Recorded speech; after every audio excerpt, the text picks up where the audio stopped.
Hi, I'm Rob from HopZine. Thanks for joining me live here on location at Cloudwater Unit 9 in Manchester.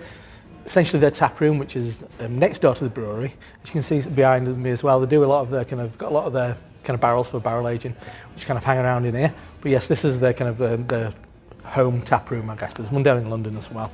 But start of a bit of an afternoon here at the brewery.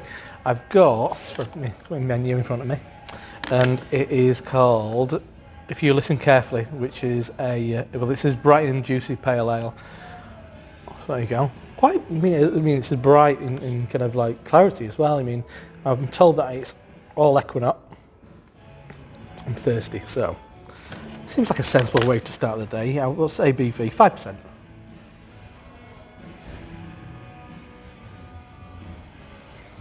What's that aroma? Got orange peel. It's a lot of citrus, a lot of kind of, I'm thinking of kind of like dried orange peel mainly. As you can hear pavement blazing out in the background. It's cool with me. Apricot, peach. It's quite soft, but it's got that kind of like orange peel thing moving forward primarily. Anyway, let's dive in. Cheers.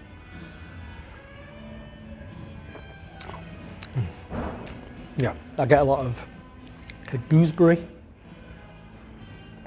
marmalade. Yeah, a lot of kind of orange peel. Grapefruit juice. Once again, that kind of slight, it's marmalade, I guess. It's got that slightly burnt edge to it. Probably with maybe a bit Munich malt, something with a little bit more toasted profile than your average kind of like juicy fella. So that's my first one of the day here in Cloudwater. See you in a minute. Cheers. So next one, trying to keep it relatively straightforward at start. Another pale ale. This one is, I've had a couple of times actually over Christmas. It's called The Infinite Size of the Globe 5.5, hopped with Nelson Sauvin and New Zealand Cascade. So see, different ball game on this. It looks like mango smoothie really. Not much head at all, but colour wise, yeah, it's got that kind of bright orange. Not getting a hell of a lot of aroma. It's not easy with quite a full glass. A lot of mango actually, or maybe that's been put in my head from the look of it. Yeah, kind of like stinging nettle.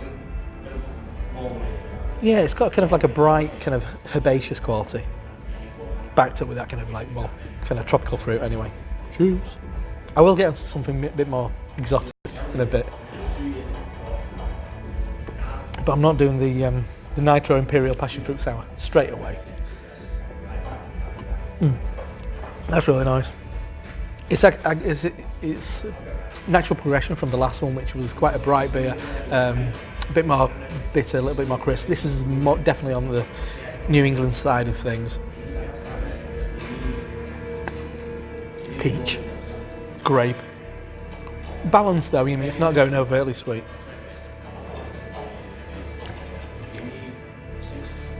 Once again, a little bit of that marmalade is clearly something that Cloudwater are going for at the moment. But mango, grape. I'm going Satsuma, it's just after Christmas. A lot of them around. Anyway, yes, that's The Infinite Size of the Globe, 5.5, nice pale ale. So next one up is called A Name for Everything. It's a nitro served Imperial passion fruit sour. See, I told you, I mean, lull you in with some kind of like acceptable pale ales and then go for something a little bit silly. So as you can see, it's that kind of like, it's like a copperish, like tawny copperish colour. Lovely creamy head, as you'd expect, as it's nitro. I mean, that's part of the drinking experience really. You've got to drink through that nice lovely creamy head. Not had a sour from Cloudwater for a while, but let's see if we can get any aroma. I'm not expecting much from a, oh yeah, there you go. Yeah, that's nuts.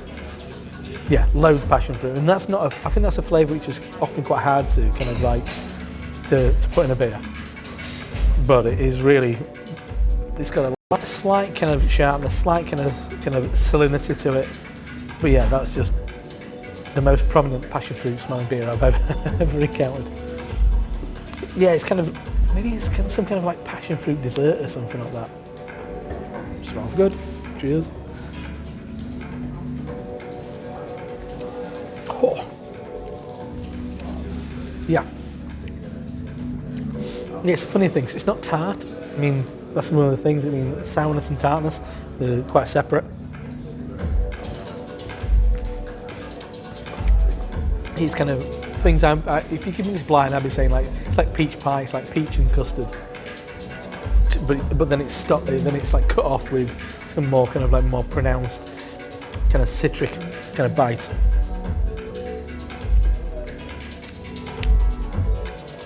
Yeah, but once again, it's passion fruit. I'd say is a tricky flavour to kind of like impart in a beer, but I think they've really done it. It has got that kind of natural yogurt edge to it,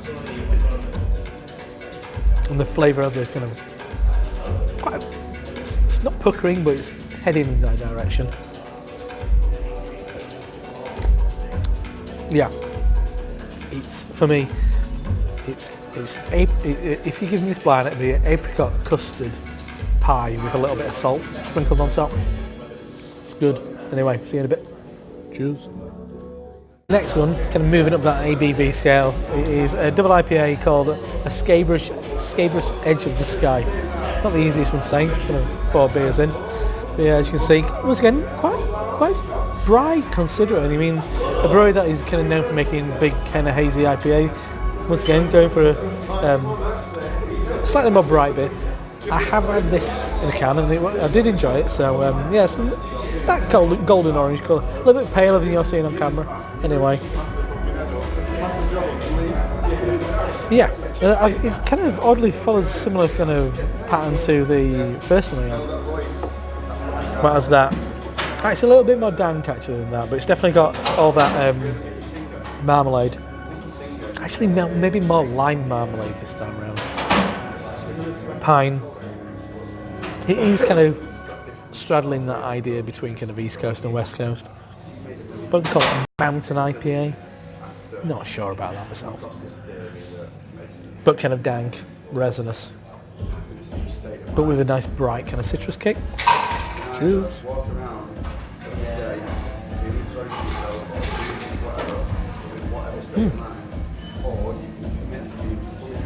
As it continues, it's getting that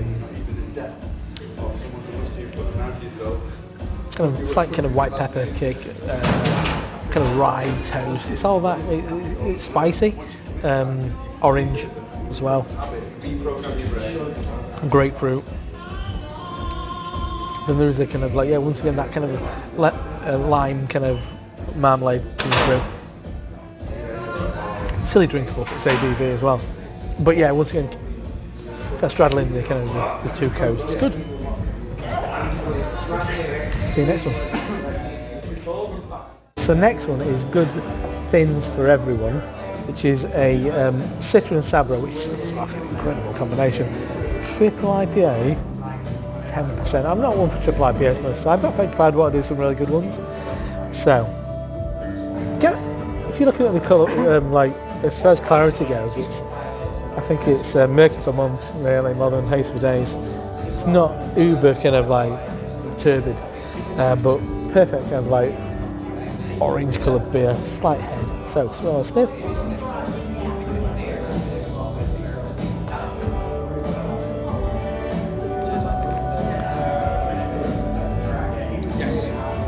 This kind of pine peach it's quite interesting, getting quite a lot of similar aromas of other things. So Citra and Sabro. If you gave me this blind, I'd never pick out those hops. I think it's a bit more marmalade than that. It's a bit more burnt. See, I love Sabro, but maybe it's because it's the heft of the malt. It does have that. I mean, one thing that does stick out for me is kind of a bit of seaside rock. I'm going to go specific, Blackpool. It's got that sugary edge. Pine. It does have that slight herbaceous quality that you get from Sabro, which is kind of, like for me, it's slightly kind of fresh basil. More and more I smell it, more I'm getting it's got a bit of kind of, if you're in the UK, lush. It's got a bit of lush about it, but it's not what I expected in a lot of ways. So anyway, cheers. Still drinkable though. Big orange juice. Big sweeter orange. Not sugary sweet on the flavour though. No kind of alcohol really at all.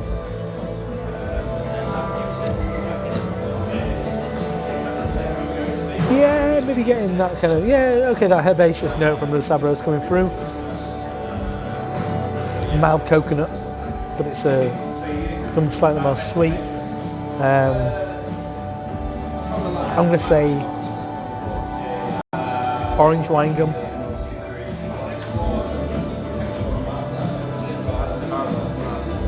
That's low. Oh. But yeah, it's good. It's kind of mango and kind of slightly herbaceous at the same time. Anyway, so moving up the... so this is one from the last, as it should be. It's 10% triple IPA. Should be drinking this all afternoon. Anyway, see you in a minute. So right, I made a last beer here at Cloudwater. It's called... That's not me. It is a 13%. Well, it should be the fucking last beer at this rate, shouldn't it? Really. Imperial Bourbon Barrel Aged Imperial Stout. Collab with J. Wakefield. What you'd expect. I'm not going to say it's not like a shiny. I mean, the glass makes it look a bit more kind of like vibrant than it does. For me, it looks kind of like a matte dark brown, kind of like ashy, kind of like black beer. Bit of a head. I mean, even when you agitate, you get a little bit of head. Aroma-wise, I can smell it from here. It's big bourbon. Big bourbon and an oak. First thing, but I'm leaning more towards slightly damp, rotten park bench, which is I'd like to think a bit more poetic than just bourbon. But you get that oak, and you get a lot of raisins, maybe hinting towards licorice and marzipan. But yeah, it smells what you expect a Bourbon Barrel Aged Imperial Stout smell like. I've had this sitting around for a while, letting it warm up. It's good temperature now, so cheers.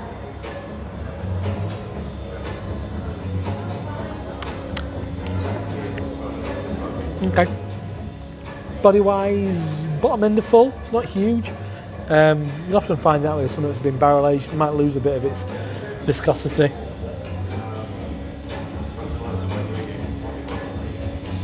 Yeah, it's a lot of what I said before. It's maybe kind of licorice, raisins, marzipan.